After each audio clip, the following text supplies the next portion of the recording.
La segunda mitad del siglo V a.C. es un momento de gran esplendor cultural en Grecia, especialmente en Atenas. El gobernante elegido por el pueblo era Pericles, un político y estratega brillante que se dedicó a promocionar las artes, la literatura y comenzó la construcción de templos como el Partenón, por cierto, el templo más imitado de toda la historia. Habían concluido las guerras médicas contra los persas. Los atenienses habían alcanzado la victoria. De ahí se desencadena un sentimiento de orgullo nacional y de colaboración ciudadana, pues todos tuvieron que participar para vencer en la guerra. La forma de gobierno de Atenas era una democracia asamblearia. Los ciudadanos se reunían en el ágora y debatían los diferentes asuntos políticos. En este contexto, saber hablar y defender tus ideas era esencial. ¿Nunca habéis visto anuncios de coaching para convertirte en un líder y aprender a hablar en público? Pues a esto se dedicaban los sofistas, entre otras cosas. Los sofistas fueron los primeros filósofos profesionales. Recibían un salario a cambio de sus enseñanzas, lo cual fue bastante polémico. Protágoras fue uno de los mayores representantes de la sofística. Era un viajero incansable.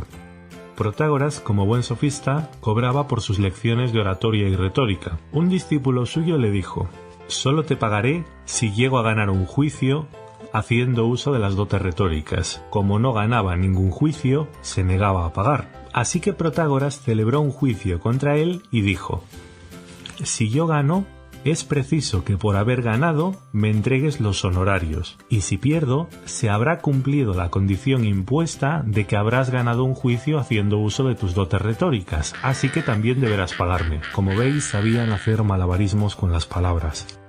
No penséis que los sofistas solo se preocupaban por el dinero. Pericles, el gobernante, era amigo del sofista Protágoras y le encargó a este la redacción de la constitución para la nueva colonia de Turios, donde por primera vez se estableció la educación pública y obligatoria. Gracias, Protágoras. Una idea revolucionaria de los sofistas era que cualquier ser humano podía hacerse sabio y virtuoso si era convenientemente educado con independencia de su etnia, raza u origen familiar. Lo cual es un gran avance, pues de aquella existía el prejuicio de que tan solo las personas procedentes de familias aristocráticas podían prosperar en la educación. Vamos a ver las características del pensamiento de los sofistas. Estos filósofos dejan a un lado la pregunta sobre el origen del universo, la naturaleza, que en griego se dice physis, y se preguntan más por asuntos humanos como la educación, la justicia, las leyes, que en griego se dice nomos.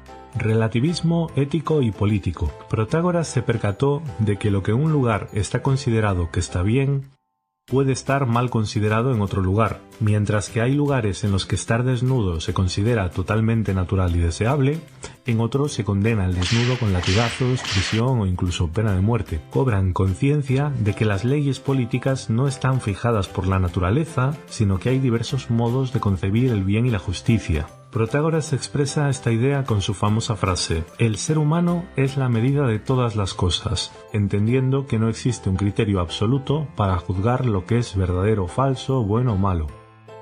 Convencionalismo. Las leyes son convenciones. Se han establecido por un pacto social o han sido impuestas por los poderosos. Por tanto, las leyes no son eternas ni universales, sino variables y diferentes en cada grupo cultural.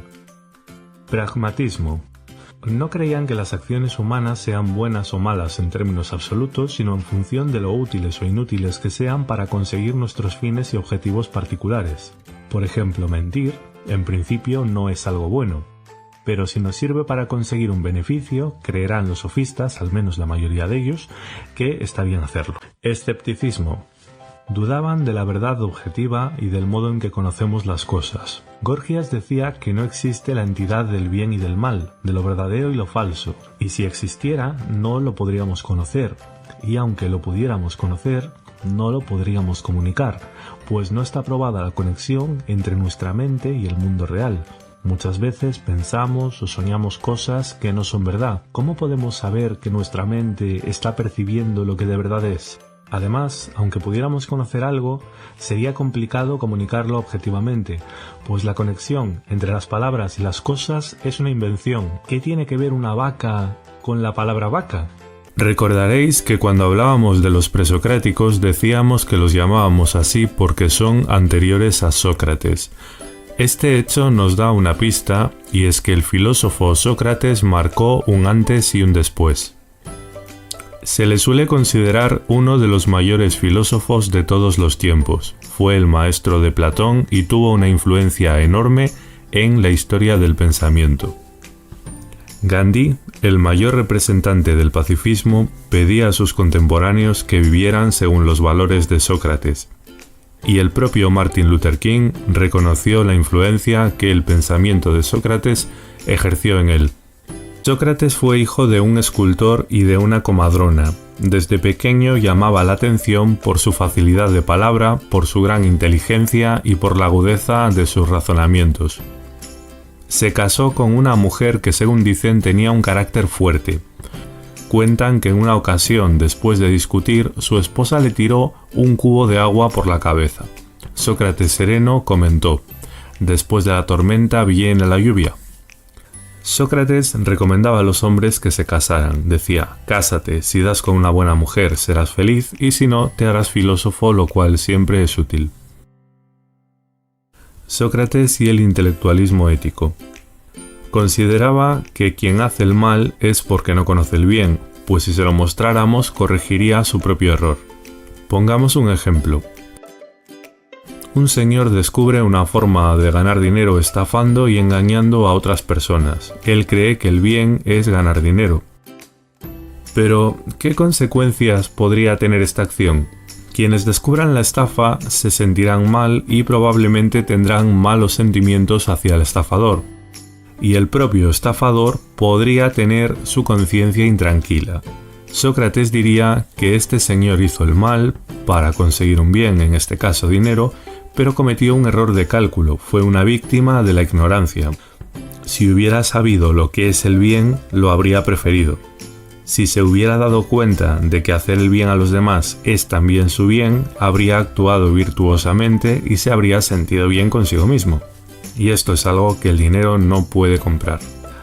Otra idea revolucionaria de Sócrates es que debemos luchar por ser felices, pero la felicidad no está en las posesiones ni en las cosas externas, sino en nuestro interior. La felicidad es el orden, el equilibrio del ánimo y de la razón. La forma de hacer filosofía de Sócrates era muy especial.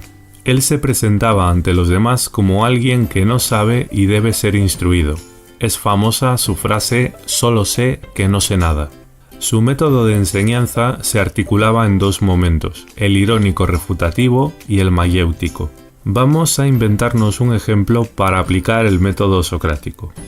Imaginemos que se nos presenta este señor cavernícola que afirma que el varón es superior a la mujer.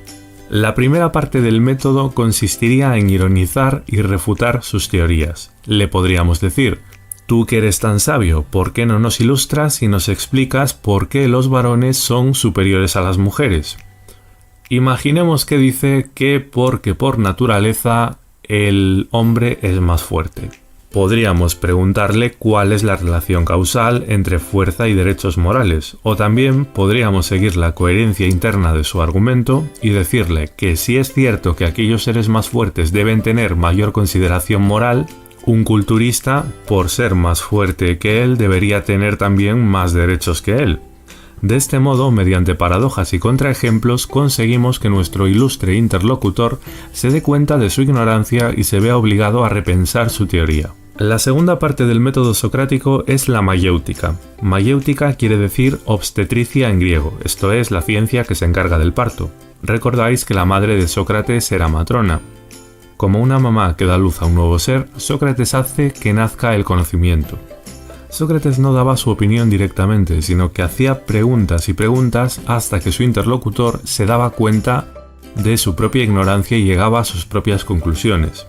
Sócrates creía que lo más importante para nosotros es el alma, pero no penséis en el concepto cristiano de alma. Os recuerdo que Sócrates vivió siglos antes de que existiera el cristianismo.